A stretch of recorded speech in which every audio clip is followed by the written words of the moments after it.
What is Abenomics? The term refers to the economic policies advocated by Shinzo Abe, the current Prime Minister of Japan since the year 2012. Abenomics is based upon three arrows of fiscal stimulus, monetary easing, and structural reforms. Before we begin, a brief intro of the problems faced by Japan. Japan has experienced near zero growth for the past 20 years. It has consumer spending stagnation, an overly strong yen, and huge government debt due to inflated spending from the 1990s. The overly strong yen also damages exports. There is also long-term concerns about labor, as a large portion of the labor force is trapped in non-formal employment with lower incomes and benefits. The first measure, monetary easing, is where the Central Bank of Japan purchases government bonds from commercial banks and other private institutions, which increases Japan's monetary base and raises inflation rates eventually. Basically, more money is released into the market so that it can be circulated to stimulate growth. To do this, the Central Bank of Japan has bought government bonds worth 723 billion USD. This targets the goal of raising inflation rates to 2%. Secondly, the fiscal policy. In 2013, Japan's House of Representatives passed a supplementary budget bill that includes 13.1 trillion spending on welfare, debt, and public works. Fiscal spending has long been the Liberal Democratic Party's preferred tool to boost GDP. There is also an attempt to reduce government deficit by raising consumption tax. However, the first increase from 5% to 8% in April 2014 depressed consumer spending and likely was the cause of recession. As a result, the next planned bump up to 10% was postponed until 2017. The third arrow is the structural reform, which has not yet been implemented.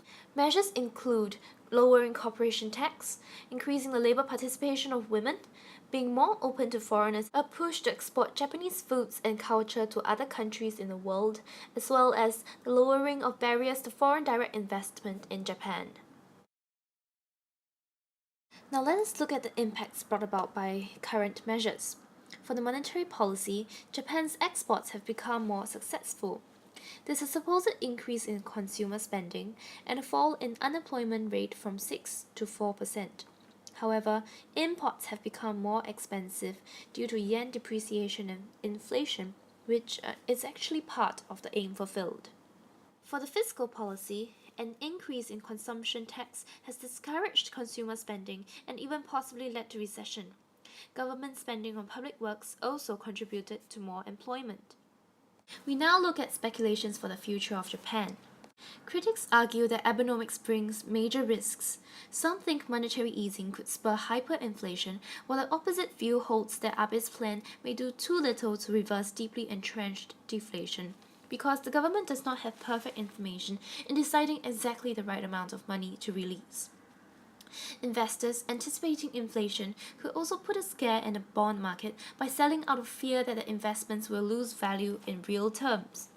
There is also a risk that these fiscal and monetary efforts could give the government an excuse to postpone structural reforms, as the IMF has warned.